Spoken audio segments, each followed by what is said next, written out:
Sleeps to Christmas by Rachel Healy and Martin Healy. Read by Martin Healy. Christmas was getting closer. Halloween had been and gone.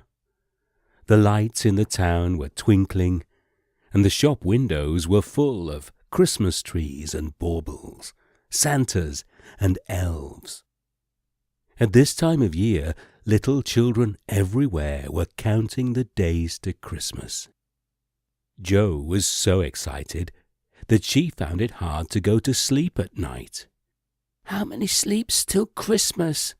asked Jo excitedly. "Is it nearly Christmas now?" "Nearly," smiled Daddy.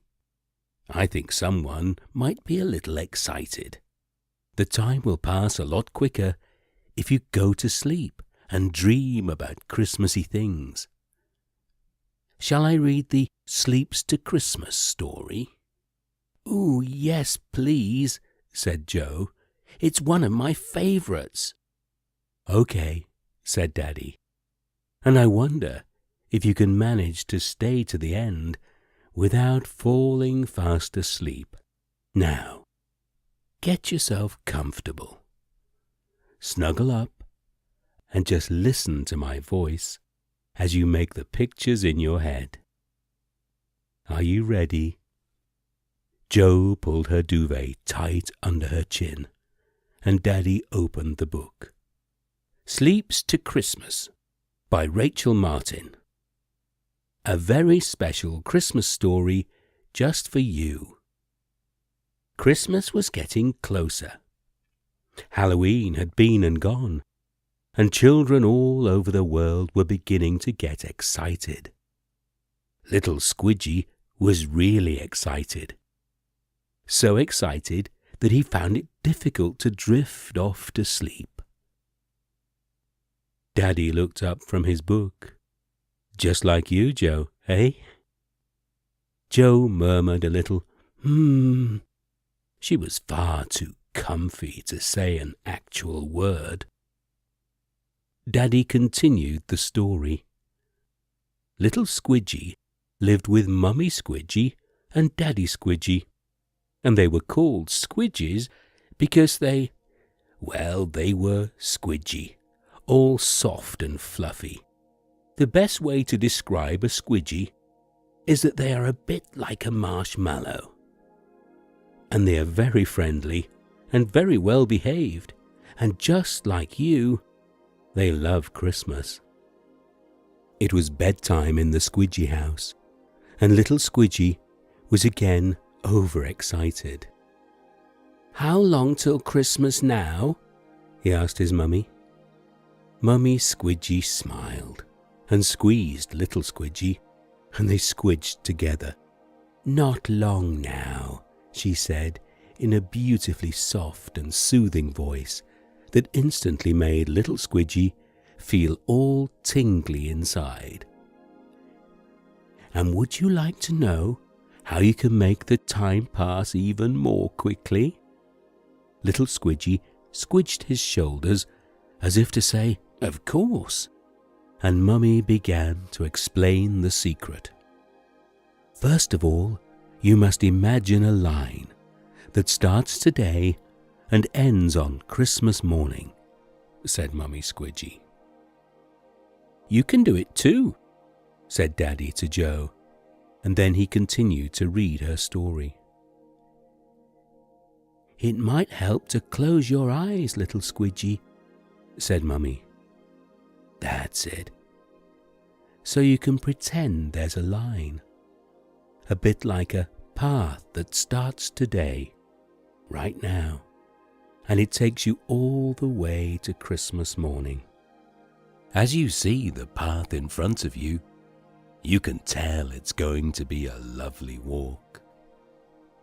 And you can begin walking towards Christmas in your mind right now.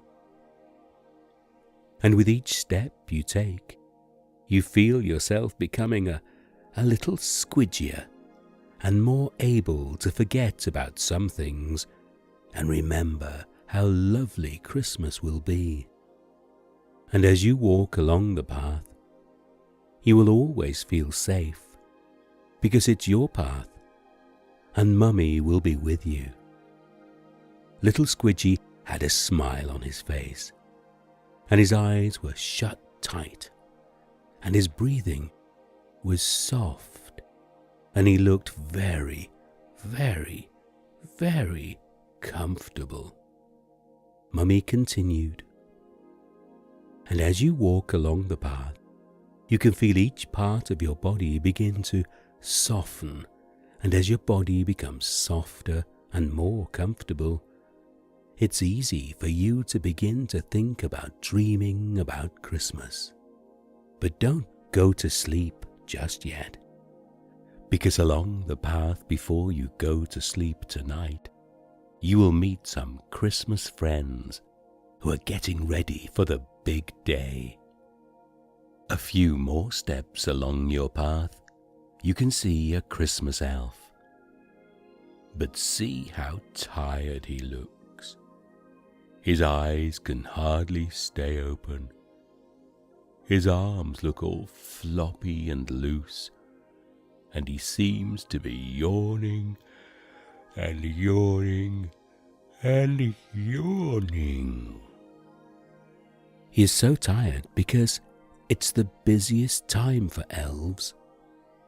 They work so hard preparing for Christmas, and they know that the best way to make the time pass by quickly is to enjoy their work and to go to sleep.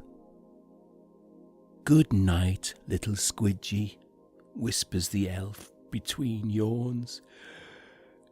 Then he curls up and goes to sleep straight away. And as you continue along the path, you can just hear the sound of elf snores. That elf must have been really, really tired. Now you are even further down the path, your special path that leads to Christmas morning, and you notice a group of boys and girls who are singing carols. You can see that they all look really, really tired. One girl yawns right in the middle of Away in a Manger. Away in a manger, no crib for a bed.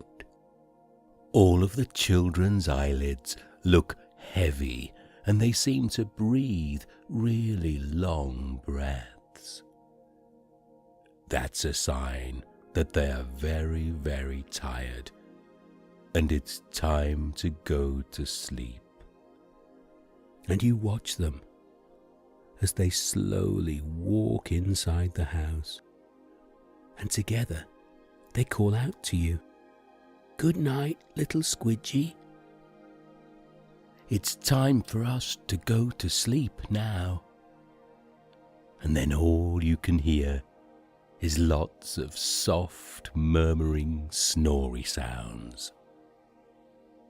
Now you are even further down the path, down your very own path, that will take you all the way down to Christmas morning.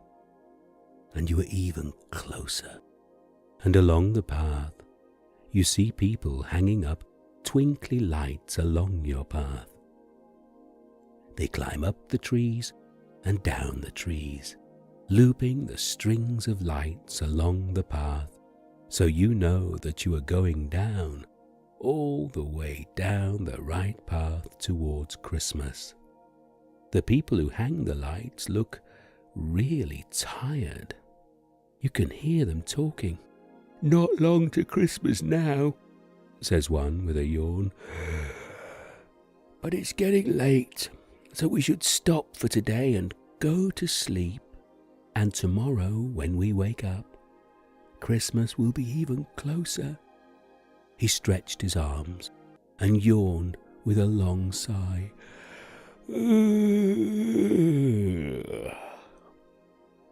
And the people who put up the Christmas lights, one by one, slowly walked into the house where they were going to go to sleep, each one waving to you, just before they disappear, and gently calling, Night, night, little squidgy. "We're going to go to sleep now." And the path towards Christmas was all quiet again, and you were beginning to feel tired. Tired like the elf, tired like the carolers, tired like the people who hang up the Christmas lights. And you know that with each step you take, sleep and Christmas gets even closer, closer and sleepier, sleepier and closer, Christmassy and sleepier, closer and Christmassy. Then, even further down the path in your mind, the path that takes you all the way from now to Christmas morning, you see a person sitting next to a big pile of letters. You know you want to get closer to see who it might be, sitting with a large pile of letters.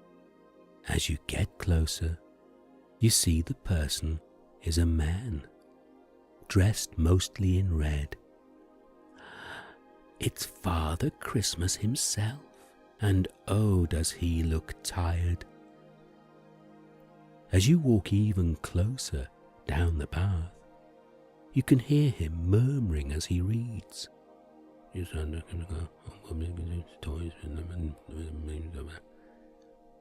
Santa is picking up one letter at a time, reading it and carefully putting each letter into a pile. His voice sounds tired. His eyes, which you can see over the rim of his glasses, keep blinking, like you can't keep your eyes open. And sometimes he drifts off. Then after a few seconds he opens his eyes. He decides that it's time to go to sleep properly, rather than go to sleep in the chair. Santa stands up and gives the biggest yawn you've ever seen or heard ever.